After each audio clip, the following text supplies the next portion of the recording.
اس نے جتوائی تھی. احسن اقبال صاحب تو پرچیاں لے کے گئے ہوئے تھے. صحیح. احسن اقبال صاحب دیکھ کے وہاں سے پڑھ کے اپنی اسپیچ کر رہے تھے. ان کی آرگومنٹیشن ایک جو ان کا وائرل ہوا تھا وہ بھی میں آپ کو بتا دیتا ہوں. اچھا وہ لڑکا آیا اسد نے آنے کے بعد نا ایسا نہیں ہے کہ اس نے احسن اقبال کو ٹارگٹ کیا. اس کا طریقہ کار یہ تھا کہ اس نے جتنے ان کے اسپیکر ہیں ان کا توا لگایا. صحیح. سوائے اس آکسفورڈ یونیورسٹی کے پروفیسروں کو چھوڑ. ہاں پروفیسر کو ہمارے والے پروفیسر کو اصل پروفیسر جو اسٹیفن ڈرکن ہیں ان کو چھوڑ کے اس نے باقی سب کا یہ بھی اصلی رہے ہیں. ہاں اس نے آغاز کیا. یہ جو ہٹ ہوئی ہے نا بات وہ کیا ہوئی ہے, اس نے کہا کہ سب سے پہلے تو اسپیکرز کی صف میں ایڈمنڈز ہال کالج سے آرا بیٹھی ہیں جو ابھی فریشر نہیں ہے. اچھا وہ ہنسنا شروع ہو جاتی ہے, مسکرانا شروع ہو جاتی ہے. اس کو پتا تھا کہ یہ اب کیا کرے گا. کہتے اور یہ وہاں پہ جو سیکٹری کمیٹی کا الیکشن ہے نا یہ ہار گئی. اچھا. ہاں وقت بتائے گا کہ آرا اپنے آکسفورڈ کے عزائم کو فرسٹ آ کر یعنی الیکشن جیت کر پورا کر پاتی ہیں کہ نہیں. اس میں مسکرانے لگ جاتی ہے. اچھا اس کے بعد جو دوسرے نمبر پہ بندہ ہے اس کو انٹروڈیوس کرواتا ہے نا یہاں سے, تو وہ خود بھی ہنسنے لگ جاتا ہے. احسن اقبال صاحب بھی یہاں پہ گلو کرنا اور ہنسنا شروع کر دیتے ہیں. ساتھ بیٹھا ہوا پروفیسر وہ بھی, اور پھر لوگ بھی جو ہال میں بیٹھے ہوئے وہ ہنسنے لگ جاتے ہیں. وہ کہتا ہے دائیں جانب دوسرے نمبر پر معزز member parliament mister Brendan O'Hara بیٹھے. مسٹر اوہارا کو ناکام جمہوریتوں کے تجربے کا بہت علم ہے. دراصل ان کی جماعت ایس این پی جو کہ اسکاٹش نیشنل پارٹی نے کئی سال تک ایسے ریفرینڈمز کے مطالبے کیے جن کے نتائج پھر انہوں نے خود نہیں مانے. اسکاٹ لینڈ پر حکومت کرتے ہوئے جہاں معاشی ترقی اس طرح سے غائب ہے جیسے گلاسگو سے دھوپ غائب ہوتی ہے. وہاں بارش ہی بارش رہتی ہے کہ 300 دن جو ہے وہ سورج نہیں نظر آتا, بادل ہی بادل ہوتے ہیں, برف پڑتی رہتی ہے. تو انہوں نے یہ کہا, وہ خود بھی ہنسنے لگ گیا. احسن اقبال بھی ہنس رہے تھے اور اسی ہنسی کے دوران اس نے احسن اقبال صاحب کا مخاطب کر دیا, انٹروڈکشن کرانا شروع کیا. انہوں نے کہا اور تیسرے نمبر پر ہمارے سامنے بیٹھے ہیں پاکستان کے وزیر برائے planning development and reforms mister Ahsan Iqbal. اور مجھے احسن اقبال کو دوسری جانب یعنی مباحثے کا جو ٹاپک ہے اس کے حق میں بیٹھا دیکھ کر بالکل حیرت نہیں ہوئی. جہاں بیٹھ کر یہ لبرل ڈیموکریسی یعنی جمہوریت کے خلاف بات کریں گے. آخر کار ان کا تعلق ہی ایسی جماعت سے ہے جس نے پاکستان کی تاریخ میں جمہوریت پر سب سے بڑا حملہ کیا. صحیح. اور انہوں نے فوج کے ساتھ مل کر الیکشن میں دھاندلی کی اور 272 میں سے صرف 17 سیٹیں جیت کر حکومت بنا لی. جائز طریقے سے 7 سمندر پار پہنچ گئے. اب یہ وہ پورشن آف دا ڈیبیٹ ہے بلکہ انٹروڈکشن ہے جو کہ وائرل ہو گیا اور احسن اقبال صاحب کو موقع مل گیا. انہوں نے کہا کہ ہم ٹویسٹ تو اب کر سکتے ہیں نا اس کو. صحیح. انہوں نے ایک ٹویٹ کیا, وہ میں آپ کو ٹویٹ بتاتا ہوں اور پھر اس میں واردات بتاتا ہوں. جو واردات پکڑی گئی ہے اس کو بھی بتا دیتے. احسن اقبال صاحب ٹویٹ کرتے ہیں کہ آکسفورڈ یونین ڈیبیٹ میں بحث کا آغاز ایک طالب علم کے ذریعے موضوع کے تعارف سے ہوتا ہے.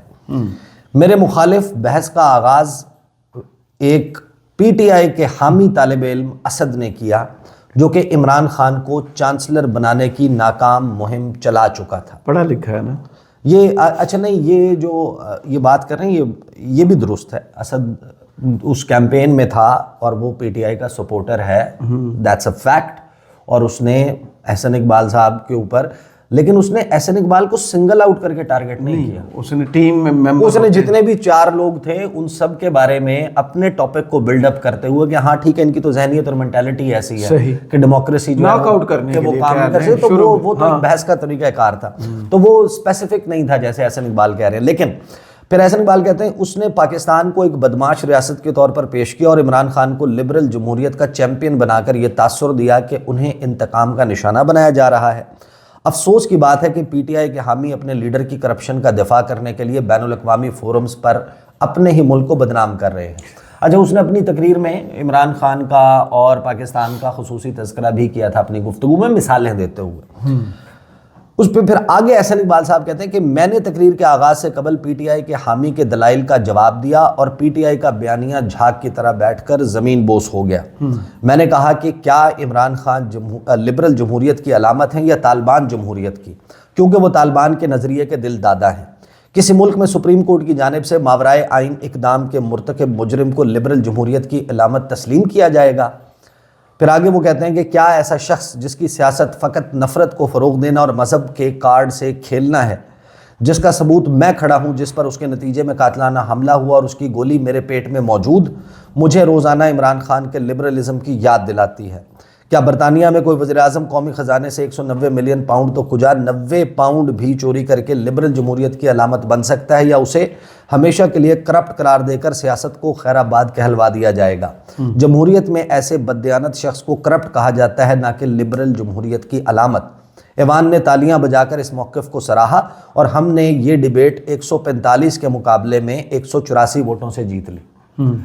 احسن اقبال صاحب نے جو کہا نا کہ ڈیبیٹ ہم نے جیت لی 184 کے مقابلے میں 145 ووٹ، یہ بالکل درست ہے۔ 145 کے مقابلے میں 184، ہاں 145 ووٹ جو ہے وہ ملے اسد اور ان کی جو سائڈ پہ لوگ بیٹھے ہوئے تھے، اور احسن اقبال کی جو ٹیم تھی یا ان کے جو اس ٹاپک کے فیور میں بات کرنے والے تھے، ان کو جو ہے وہ 184 ووٹ ملے اور وہ جیت گئے۔ لیکن احسن اقبال صاحب نے اور جو لوگ اس کو ٹوسٹ کر رہے ہیں نا، انہوں نے اس کو ٹوسٹ یہ کیا کہ جیسے یہ جو گفتگو ہے احسن اقبال صاحب کی، یہ انہوں نے وہاں پہ کی ہے۔ نہیں، یہ وہاں پہ کی ہے انہوں نے، اچھا، یہ گفتگو وہاں پر انہوں نے کی ہے ایگزیکٹلی انہیں الفاظ تو یہ پاکستان کے جھنڈے گاڑ رہے تھے، لیکن ووٹنگ اس پر نہیں ہوئی، یہ سبجیکٹ تھوڑی تھا۔ دیکھیں یہ ٹویسٹ ہے نا کہ بات جو ہے وہ جمہوریت کے یہاں پر لبرل ڈیموکریسی نے گلوبل ساؤتھ کو فیل کیا یا نہیں کیا، یہ ہے بحث۔ جی، بحث میں اب کون کیا دلائل دے رہا ہے ایک علیحدہ بات ہے، جس کے اوپر ووٹنگ ہو رہی ہے وہ اسی سوال پر ہو رہی ہے کہ کیا لبرل ڈیموکریسی جو ہے وہ ایک اچھا ماڈل ہے، ایک اچھا طرز ہے، طرز حکومت ہے، ایک اچھا گورننس ماڈل ہے، کیا اس سے ترقی ہو سکتی ہے، کیا گلوبل ساؤتھ کو اس سے فائدہ ہوا ہے، گلوبل نارتھ۔ یہ بحث ہے گلوبل نارتھ گلوبل ساؤتھ کی۔ ووٹنگ آخر میں آ کر اس معاملے پر ہوتی ہے۔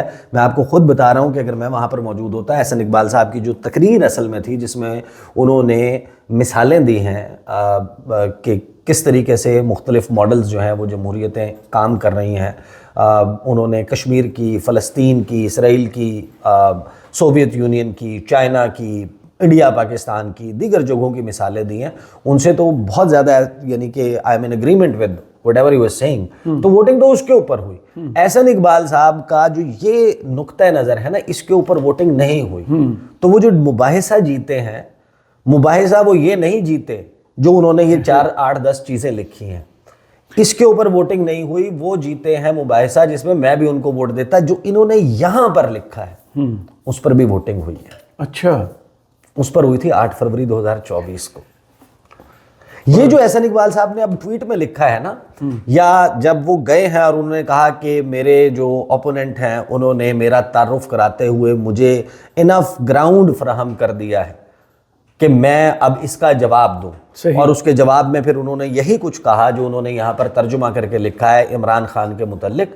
لیکن اس جو عمران خان پر موقف ہے، یا احسن اقبال صاحب کا، یا ان کی جماعت کا، نون لیگ کا جو مطمع نظر ہے، وہ سب کو معلوم ہے، یہی ہے، اور اسی کی بنیاد پر 8 فروری کو الیکشن ہوا تھا، اسی بیانیے پہ ہوا تھا نا۔ 190 ملین پاؤنڈ، گھڑی چور، عدت میں نکاح، توشہ خانہ، سائفر، غدار، سب سے بڑا نام ہے ملک کو نقصان پہنچانے والا، ملک کی جڑیں کھوکھلی کرنے والا، ملک میں بدتمیزی کا، گالم گلوچ کا کلچر انٹروڈیوس کروانے والا، وہی جو پریس ریلیز جو آپ نے گفتگو عظمہ بخاری کی، مریم اورنگزیب کی، مریم نواز کی، یا پھر طلال چودھری کی، یا مریم نواز کے جلسوں میں، نواز شریف کے، شہباز شریف کے جلسوں میں آپ نے گفتگو سنی ہے، انہوں نے اس بات پر، یہ جو بات کر رہے ہیں، اس پر الیکشن لڑا تھا 8 فروری 2024 کا۔ صحیح، اس کا نتیجہ یاد ہے؟ ہاں پتہ ہے اس کا 17 سیٹیں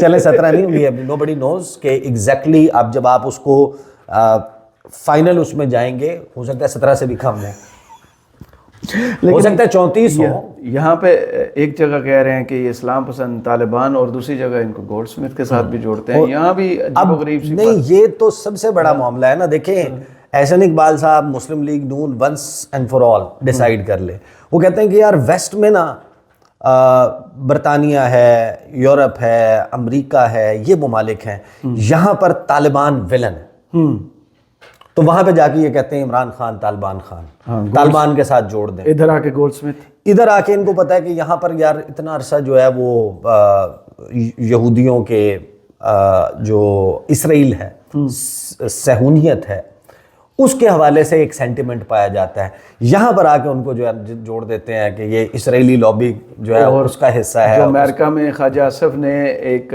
مباحثے میں ذکر کیا تھا، وہ بھی آپ کو یاد غالباً ولسن سینٹر میں یا جارج واشنگٹن اس میں تھا ایک مباحثہ، وہاں پر بھی انہوں نے کہ وہ اسلام پسند ہے، ہم تھوڑے سے لبرل ہیں، ہم ہمارے ذہن وہ ہیں. وہ ایک سائڈ تو چوز کر لینا، ڈیسائیڈ کر لیں گے. یہ باہر جا کر وہ کرتے ہیں. اور یہاں پر دیکھیں نا اب کتنی خوبصورتی سے پروفیسر صاحب نے واردات ڈالی ہے کہ انہوں نے یہ لکھا اور یہ ثابت کرنے کی کوشش کی کہ جیسے ان نکات کے اوپر ووٹنگ ہوئی تھی اور ان نکات پر جو وہاں پر موجود لوگ تھے ان میں سے 184 نے ہمارے حق میں اور 144 یا 45 نے ہمارے خلاف ووٹ دیا. ایسا بالکل بھی نہیں ہوا. وہ لبرل ڈیموکریسی کے ادھر کی عادت ہی ہے، وہ ووٹنگ ووٹ ادھر ادھر ہو جاتے ہیں. وہ لبرل ڈیموکریسی کے موضوع پر ہوئی تھی. یہاں پر جو ووٹنگ جو پاکستان میں ہوئی تھی، جو احسن اقبال صاحب نے بات کی، وہ 8 فروری 2024 کو ہوئی تھی.